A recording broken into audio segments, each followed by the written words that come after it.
Okay, obviously the first explainer video explained that we're doing mostly foreign reviews.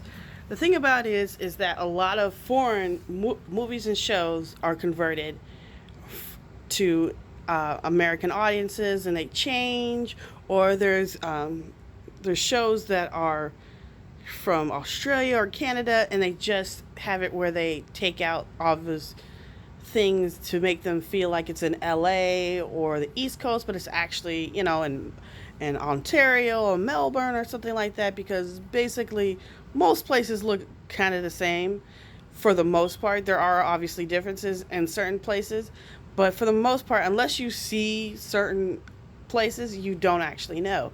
So the funny thing is that when I was on Netflix today, I noticed something. First of all, I'm a huge Designated Survivor fan. I was super excited that Netflix saved them from ABC. ABC has been going through a big thing about they have been buying Fox, because their parent owner is Disney, and has been for some time now, since almost basically the 90s. And basically these were one of the things that did not survive this last year.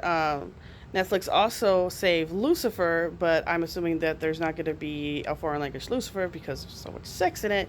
And I'm like, a lot of countries, we well, some countries would be super okay with it, but some countries would not. And they're trying to do notice Netflix trying to do a lot of Chinese and Korean dramas.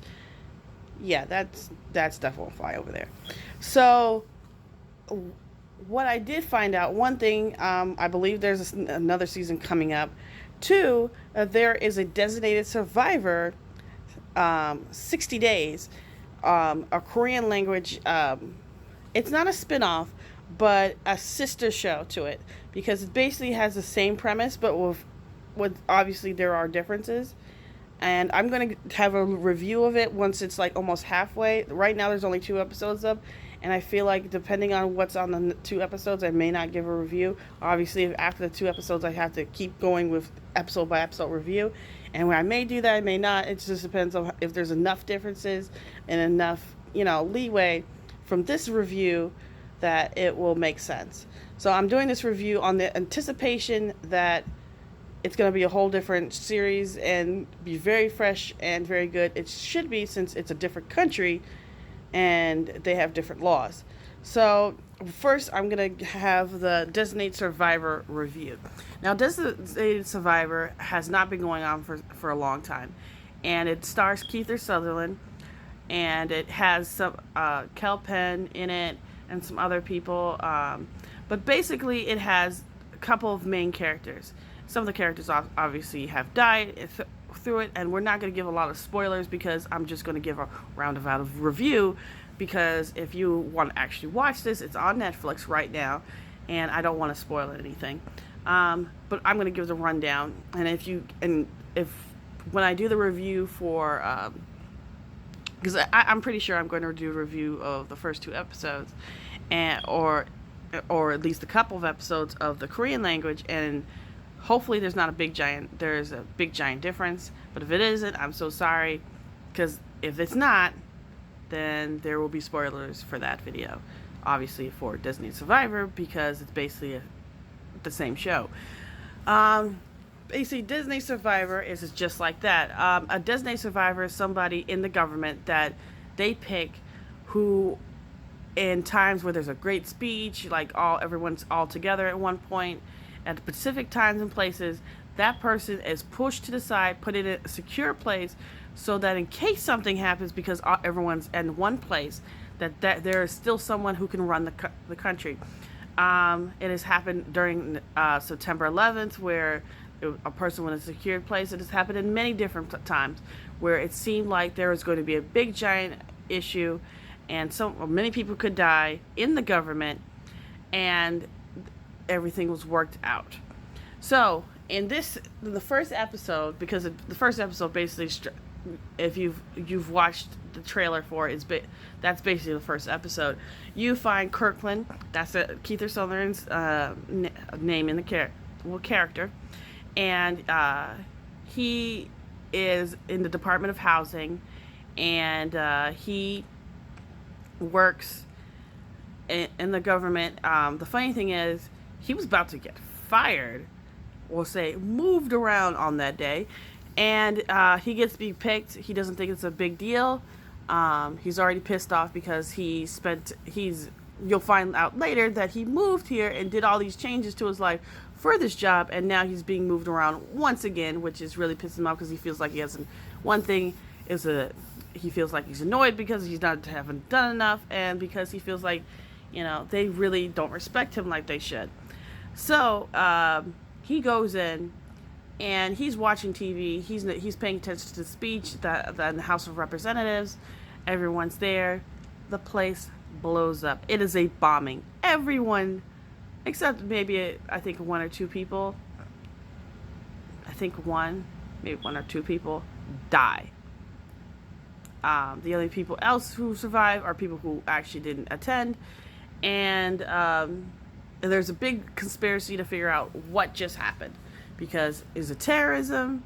Is it something happening in the government?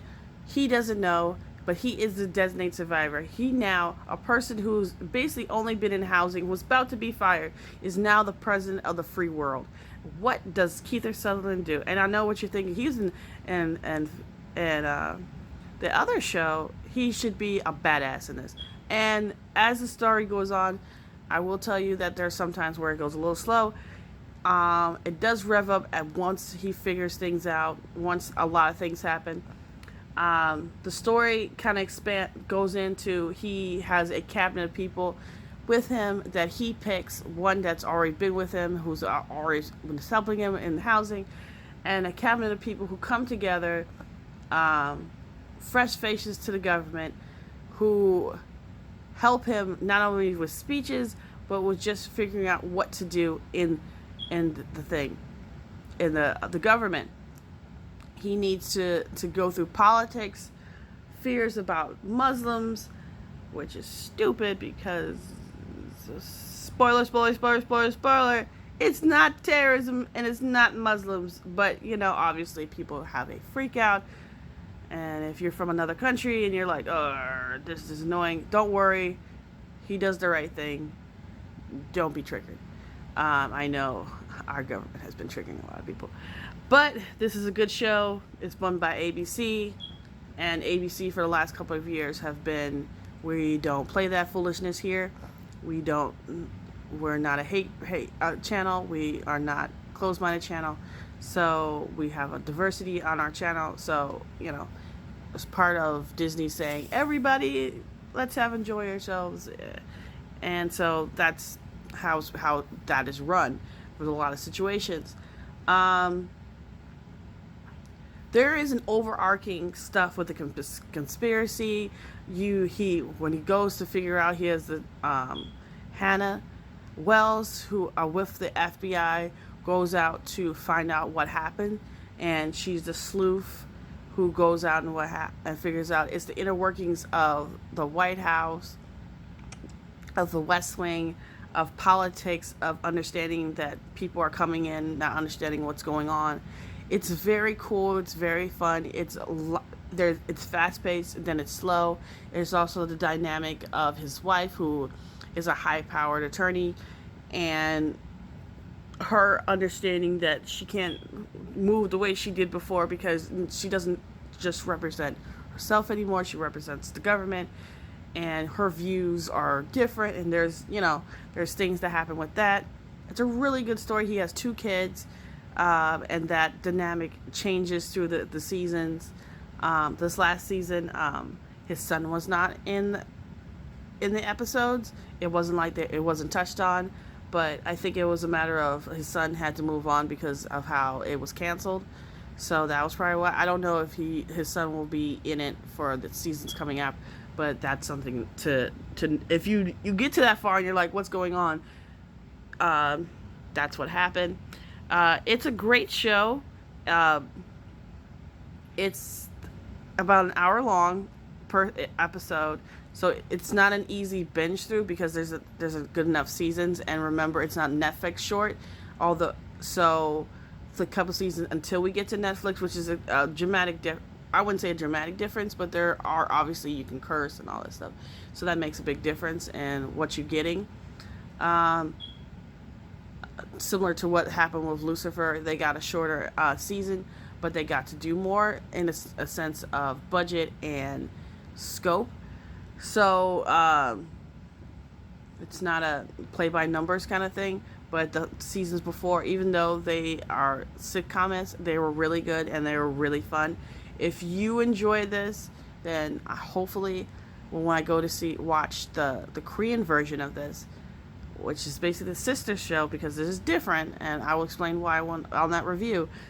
The fundamental difference, but hopefully the storylines are different, and so, well, hopefully if it isn't, then I will try to do as much spoilerless as possible. But obviously, the review or, you know, the thing every episode afterwards will be spoileries, but I will obviously tell you.